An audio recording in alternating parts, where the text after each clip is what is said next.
Hello everyone and welcome to this webinar.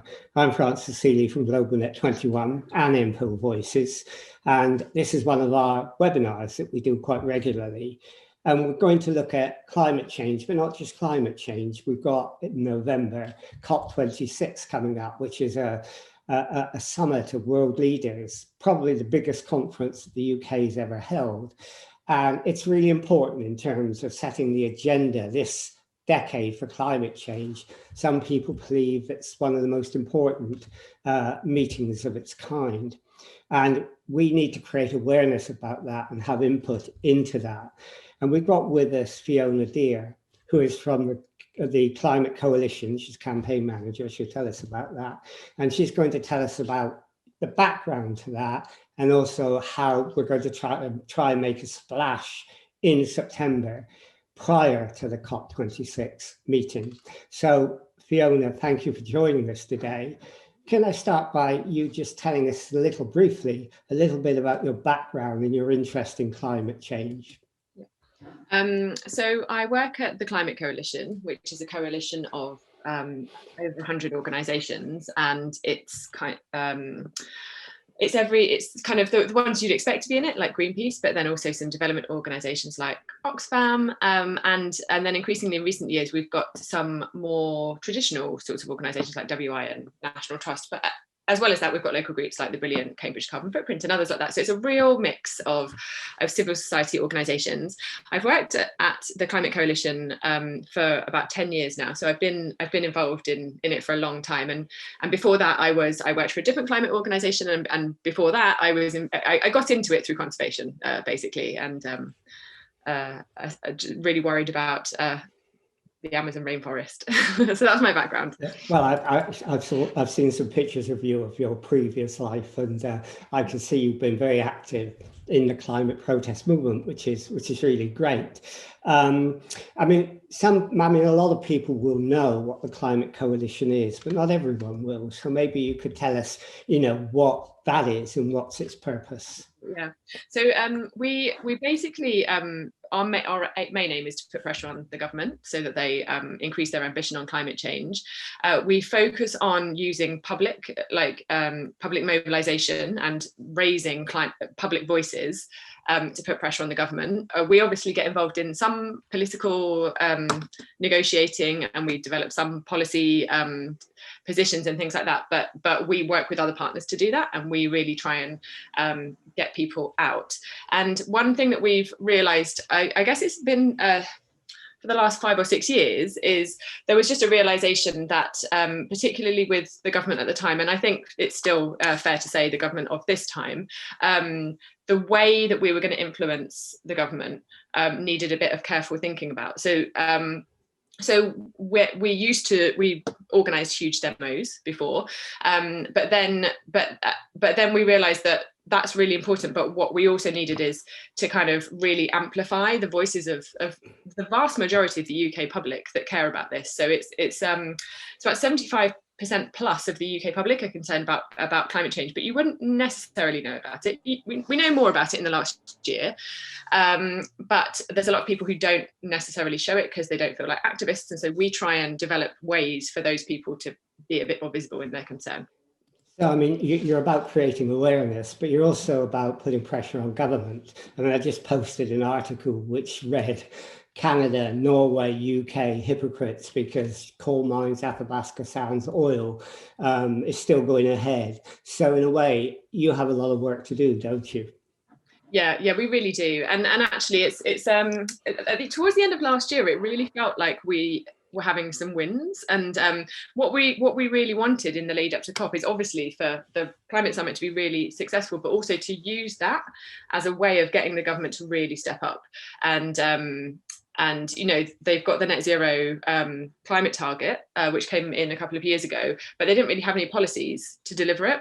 So that there were some really big steps forward last year, and it was great. But then since then, we've got, as you said, the coal mine. There's the rollback on the Green Homes grant, and there's just it's starting to look a bit more concerning. So we just need to ramp it. We need to ramp up the public pressure and show that that there are consequences for rolling back, but also that there are wins to be had if they step up, and it's going to be appreciated.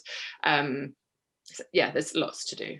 But you also have to, create more awareness in a way when you talk about ramping up the public. I mean, an opinion poll showed the UK is the most concerned of any Western country about climate change, 85%, I think. But another opinion poll showed they measured the salience, the intensity of feeling, and it wasn't as high. It was below a lot of other areas. And over 50% wouldn't increase their taxes to combat climate change. So you've got a job to do on the general public as well, don't you? Yeah, we definitely do, and that's exactly it. So we're not trying to kind of convince climate skeptics to get involved. There's just no point. But I would guess 50% plus of the British public that care but don't necessarily do anything about climate change, or a lot of people who are really good at recycling, and that's where it stops, and they think that that's all they've got to do. So and that's all still really important. The whole movement around not wanting plastics and kind of putting pressure on supermarkets and things like that all filtered up, and that's why the government has got much more, has felt like they've got to act on climate change and the environment in the last few years. But we just need to encourage that as much as possible. So it might be that with a lot of people that we're not expecting kind of the whole population to go out on the street, because that's just not going to happen. It's not what people identify with, and to some extent quite people are put off by that. So it's finding the ways for people to show that they care in a way that that feels comfortable to them, but it's visible to politicians. Okay, so we've got to turn concern into action, and that's the challenge of this year, because COP26 is coming up, and that's an important meeting, as I mentioned. Now, again, a lot of us will know what that is, but some people won't. Do you want to explain what COP26 is? So the climate COP is a climate summit that happens every year. There's been 26 of them, or there will be after this one, this is the first time that the UK has hosted one, so it's big. That's important for us. But the other thing is that 5 years ago there was the Paris COP, and that came up with this landmark agreement, which for the first time agreed that the aim was to keep climate change to 1.5 degrees, and that had never been done before, and that was really important. So they, as part of that, they agreed a kind of a ratchet mechanism, so that there was a way for countries to increase their ambition every 5 years without sliding back. So COP26 is 5 years on from Paris, and that's why it's really important. So some of that process so COP26 has been delayed by a year. It was supposed to happen last November, but obviously didn't because of COVID. And so it's a bit of a drawn out process, because countries need to submit a pledge of how much they're going to reduce their carbon emissions, and that's called an NDC. So a lot of those were submitted towards the end of last year. Some of them were good, but it doesn't really add up to 1.5 degrees. So this year is also important for the UK government needs to be putting pressure on other countries. There's been some obviously very important developments in that Biden is probably going to submit an NDC, a US climate pledge, hopefully in the next few months, and then that should hopefully ramp things up. Other things to bear in mind is that the UK is hosting the G7 in June, so that's quite an important opportunity for them to be kind of putting pressure on the other big countries to up their ambition. So we need the UK to be doing that side of things, but we also need the UK to be actually putting its money where its mouth is. Because many people, including the UN General Secretary, felt that COP25 was disappointing, didn't they? Because it didn't deal with carbon offsetting, it didn't deal with aid to underdeveloped countries. And those two issues are critical for COP26. So again, it's not about what we can do here, but what we can persuade within the international community to take the right sort of action. Yeah, and most of that happens before the COP, to be honest. And it's all about, like, the reason the Paris Climate Summit was successful is because it was very carefully and cleverly managed with lots of meetings and like moments where governments could come together and make commitments. So the hope is that happens through the G7 and through Biden's having a climate summit and that sort of thing. So that's really important. But it's also worth remembering that the climate summit isn't it's never going to be as good as we want it to be. So what's really important is that we don't put everything on it, so that when it inevitably is a little bit of a disappointment, or hopefully only a little bit of a disappointment, that we don't just abandon everything. It's an important milestone, but the real thing is actually embedding it in our communities, making it part of our lives, and that's where there's that interplay between political influence and kind of just making it happen. And that's important, isn't it? Because if we don't keep temperature below 1.5%, and at the moment it's on a trajectory of 3 to 4%, then we face a horrific future. And the trouble is, getting that message across when we have another crisis in COVID-19 has been difficult, and it must have made your job very difficult. Well, it's interesting. You'd think so, but actually, I'm not sure that we would have got. What was a good outcome is that the whole narrative around a green recovery really came to the fore quite soon after the first lockdown, and we were worried because the last recession, there was an opportunity for the UK government, or for generally governments, in their recovery packages, like economic packages, that you could really embed climate change action in that. But instead, in the last recession, they didn't. But it has actually been a key part of the narrative.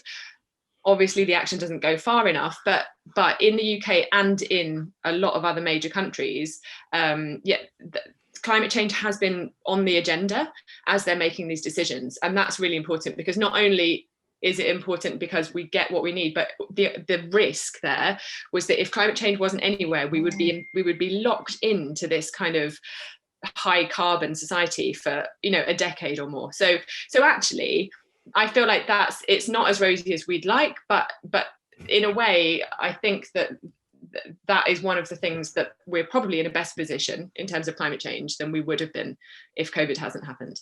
Okay, but to make us in a better position, we're trying to do the awareness creating and influencing government. And you're playing a major part in that, aren't you? Because you want to create a festival between September the 18th and 26th, prior to prior to COP26. Tell us about the festival. What is it? Yeah, so we wanted to have a really big moment where everybody, or as many people in the UK as possible, are forced to think about climate change because they've seen it in the media or in a poster, or because they've gone along to an event or something. We know that I think there's about 66% of the UK public don't even know that the COP is happening, and that's fair enough. Most people don't really engage with these summits. And actually, to be fair, whether they know that the COP is happening or not doesn't matter so much, but they do need to know that climate change is a big issue this year, and they need to know that there's a lot of opportunity. So we want to, first and foremost, we really want to raise the profile of climate change ahead of COP. We don't want to do it just at COP. It's really important to do activism around COP, but we want to do it ahead of COP, so it's still with enough time to influence decisions and to make sure that our government is stepping up as much as possible. The other things that we want to do is, so we want to have the political impact, really raise the profile, but we're also aware that so many more people who are in this space already are talking and thinking about climate change more, and we want to kind of really help to harness that and help encourage people to kind of make the connections that are going to last and that are going to mean that there are these stronger local movements ongoing into next year. So we're trying to do a few different things, but essentially so it feels like a festival is the best way of doing that. And the other thing is, as I said, the traditional thing has been to have an enormous protest, and there are plans for that around the COP, but actually even those plans, they're probably going to be more decentralized now because of COVID. So whether or not we were going to do a protest, it wouldn't be appropriate to put all of our eggs in one basket of getting everyone in the same place. So it had to be decentralized. And then that gave us an opportunity to really kind of encourage people to kind of step up in the places wherever they are. So by kind of encouraging all sorts of different partners to get on board, you've got loads of different messengers talking to people in the way that they're likely to get interested, and we're not kind of asking people to go from here to here. We're asking people to go from here to here, and here being more visible and the movement feeling more vibrant. I've realized I've talked a bit about the... What I was going to say though is, do you have a brand for this festival and how will you promote it? Yes, yeah. I realised I talked a bit about the philosophy behind it, but I didn't really actually say what it was. But so the festival, basically it's everything from events. So there'll be local events across the UK, thousands we expect.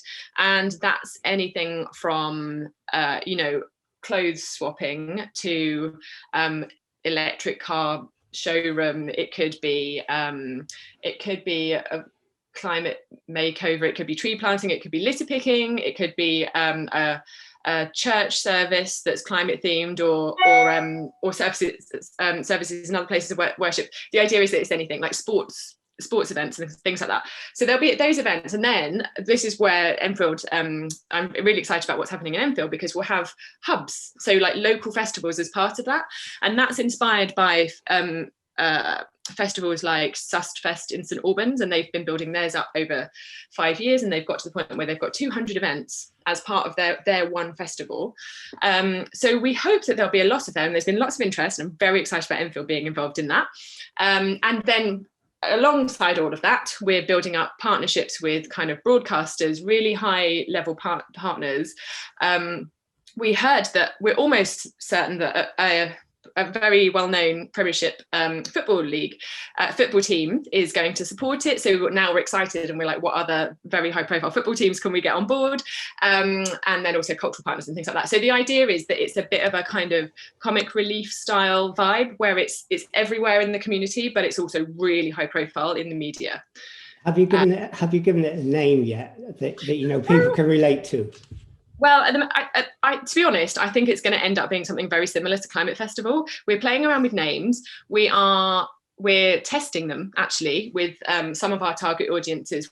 There's been some brilliant audience research, which kind of talks about what the different values that people have and how they might get involved in climate change. And there's, for example, one audience segment that is actually really, really concerned about climate change, but they're sort of put off by traditional climate protest, but they're really interested in getting involved in local community. So, for example, we are kind of testing with those audiences and the more kind of protesty audiences, and just checking that we come up with a name that's not going to put people off. So it might be Climate Festival, it might be something like Green Week, but we'll know in the next few weeks. I mean, you mentioned St Albans, but Winchester and St Albans are two examples of places that have done this before in a particular locality. To what extent does that provide a template for people who want to do things themselves? I mean, without making them too frightened, because if you look at the St Albans one, it looks amazing, but they've had 5 years to build on it. Yeah. But does it provide a template, give some advice about the sort of events that can take place? Oh, they can absolutely. I mean, in fact, it was Sustainable St Albans. I joined a talk from them. They were talking to a few other transition town groups in their area, and I basically came along. And that's what really embedded the idea of local climate festivals in this, and that's what makes it different and more exciting.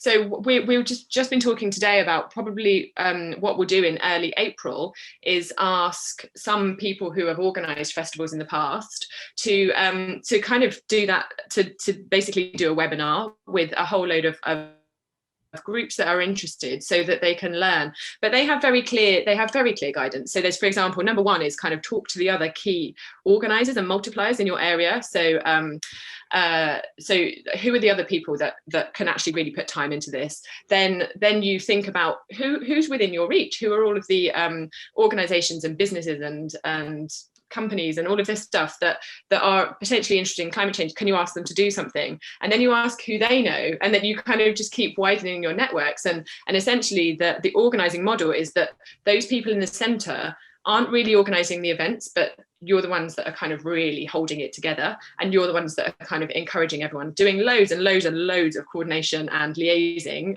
not undermining how much work is involved.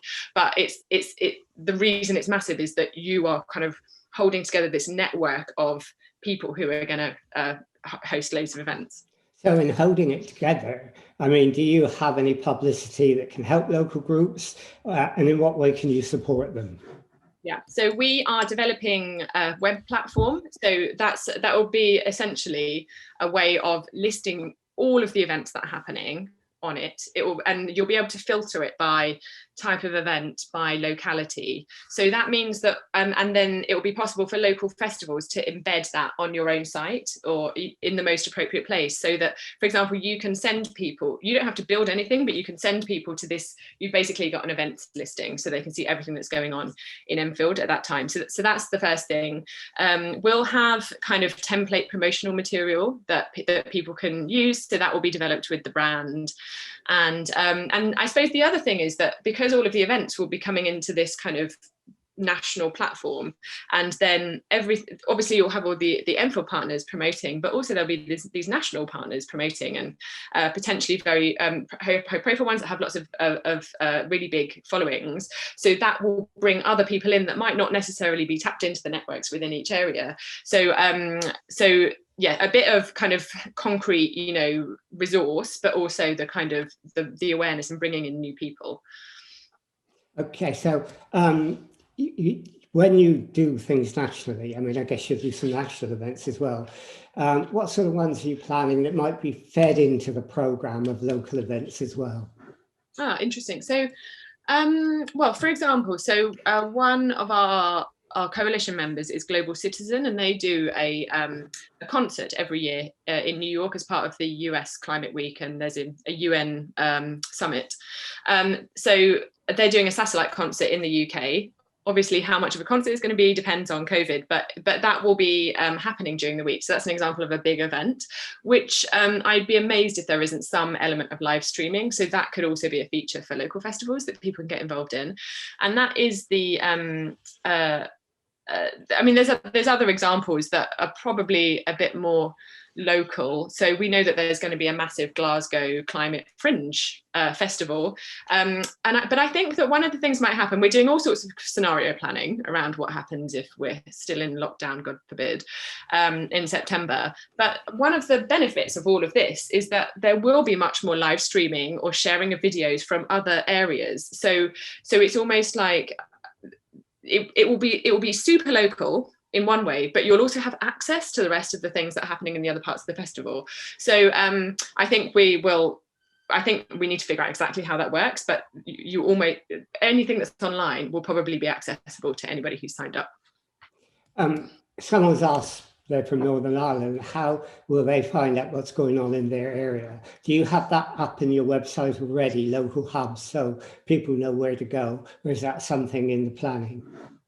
That's in planning. So we're launching it in the last week of March, so about 6 months out from the festival. So that's when we'll have this online platform live, and that's when we want as much as possible to be on it, so that when people first go to it, there's things that they can see. But did you say Northern Ireland? Yeah. So interestingly, I've just been chatting to somebody from Northern Ireland, and so they're talking about how they can be involved. But what I'd hope is that there'd be a way for people to sign up. So and the other thing that we're doing is, even if there isn't, for example, a festival or an event in people's areas, you'll be able to sign up and show and just basically say that you're interested, so that as soon as something is added, you get notified, because it obviously 6 months out is quite a long time to be be signing up. But there'll also be a way that you can sign up and say that you're maybe interested in organising it, but you don't want to do it by yourself. So then you're notified if other potential organisers sign up in your area, and then that can help you get together and organise. So we're trying to cover all of the different bases in the simplest way possible. So you're the catalyst, the coordinator in the network, and that's an important thing to have. We also want to influence decision makers, don't we? So, I mean, for example, we're thinking here locally of having a meeting during that time, if they can and they're better, of our 3 MPs to talk about COP26 and what government should be doing. Do you think it's important for groups to involve their politicians as well? Yeah, absolutely. And I think that, so we've talked about, should we have a day that is kind of a lobby day that we encourage everyone to talk to their MPs, and it might be that we still go for something where there's a real kind of like political conversation element of it. I think what we will do either way is that kind of we will encourage anyone who's doing an event, or particularly festivals, to involve their MPs. And in my experience, and I've done a lot of kind of central coordination of local events, and a lot of those have been local lobbies. that when you really get the MP's attention, it's really important to talk to them as part of a lobby, but you kind of need that, but they also need to get this sense that this is all happening in the community, and then they want to be part of it. Like you want to get to the point where they are actually asking if they can come along, because it feels like such a big event, and that's what it feels like we'll get to with the festival. So I think basically we need both. That's not going to happen in every area. I mean, the kind of the MP getting like chewing your arm off to get involved, but so in those areas we do need to reach out to them, but we want as much as possible that it feels so big that they have to be part of it. Yeah, no, I agree. That's the best psychology. You know, some people might be afraid this is too big for them, and it might be good if you could reassure them that it doesn't matter how small your event is. That's quite big. It's something that's important, and what's important is all these small events coming together make something that is much bigger than the parts. So how would you encourage them to say, look, you know, however small your event is, if it's just a coffee morning, for example, that's still important. Absolutely. I mean, it's this. I suppose you could say the same as like, what's the point of me going along to a protest or writing to my MP? That kind of by lots of actions coming together, you are being part of this huge movement. But the other thing is that kind of small events can have really big impact. So we've got stories in the past of people who have met a climate skeptic MP, for example, but because they did their research and they realised that he was actually quite interested in the area of air pollution, he met with them and they actually managed to have a really positive conversation that moved him along. And like, that's the sort of thing that's going to get MPs involved. It's that it's not being kind of confronted, and it's not kind of having a huge mob of people talking to them. It's the human interactions that kind of pull at their heartstrings and like engage them in the ways that they're interested. So it can be tiny, but it can be really carefully and well thought out, and then you can have so much impact with that. And I mean, your message and what you're saying is, when you involve decision makers, don't be adversarial. I mean, be positive, involve them. If you go into them with just wanting a fight, then in a way you're defeating the purpose, because you're not going to convince them. What will convince them is that they're on the bandwagon that is necessary. Yeah, exactly. And there'll be some that will be hard work. It's hard work. We did a virtual lobby in the summer, and I spent a lot of time talking to somebody who was trying to get Jacob Rees-Mogg along to a virtual lobby. And with that sort of thing, you know, there's a limit to how much you can achieve. But there are others that are slightly further different parts of the spectrum that just aren't. They're not against climate change on principle. They've probably been worried about putting their head above the parapet, and they just need to be welcomed into this space where they can identify as someone who cares about climate change. And you know, so it's quite a well, it's the same psychology as like the best way to get someone to dig their heels is to shout at them, but a nice way to get them to move is to, you know, agree with them. And to remember that they all have children, and that's what's probably going to influence them a great deal. I mean, we get close to the end of this first bit, but you know, once you've done this after September and you create all this energy and all this activity, how can you feed that into the COP26 meeting? Yeah.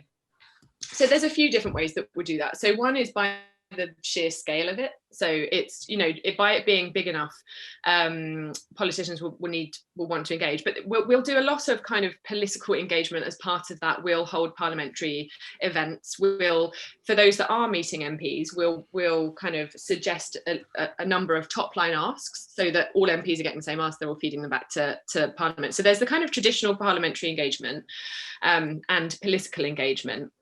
The other thing that we're doing is one of the, as I've said, kind of the ways that people get involved in the festival are totally open, but there'll be some groups that want a bit of a steer and want to get involved. So one of our suggestions for that is to kind of pull together messages from your community and turn it into something that you can either display and do media around during COP, or actually send to Glasgow. So there's a bit of an actual like literal sending of a message to Glasgow. So there's that. And then the other thing, which is actually more long term, is that we have a kind of parallel strategy to really think about how we can support groups to carry on. And so and how what you know, once people have come together and organize this brilliant thing in a local area, how can we encourage them to make that an annual thing, or just have an ongoing group that is lobbying? And there's groups like yours that exist already, so you might not need that much support from us, but there'll be others where they just come together for the first time, and we really want to kind of have a legacy, a movement building legacy that way. Well, I'm sure we need support. I'm sure everyone will need support. Well, tell us finally then, if you know, lots of people are interested, lots of comments, and we'll come to those in a minute. But you know, if people wanted to find out more about this, if they wanted to get involved in their locality, they wanted to find more about the coalition itself, how would they go about doing that? Yeah, well, so at the moment, the URL is to be determined based on the name of the festival, but the place where there will definitely be information once we've launched is our website. So that's theclimatecoalition.org. So that's it. But then I think that there's probably also, I imagine there'll be something that's shared through the Enfield networks. So that might be a question for you actually, that where's the best Enfield like focused place for people to go? Oh, okay. I'm not supposed to ask you questions, am I? Yeah. Well, no. That's the perfect thing to do, to ask the interviewer questions, takes them by surprise. Yeah. So, you know, Fiona, thank you for doing it, because I think lots of people are going to be fantastically interested in this festival. Everyone is increasingly aware and have concern about climate change, and we now got to take this one step forward. So I think COP26 will focus all our minds, and the festival will, you know, provide a fantastic way of doing that. So, you know, thank you for joining us and being with us today and explaining what's happening. And I hope that will involve other people and create enthusiasm to make it really successful and have an impact. So thank you for the interview. Well, thank you for having me and for helping make this happen in Enfield. Okay, well, thank you. And we'll end this interview now.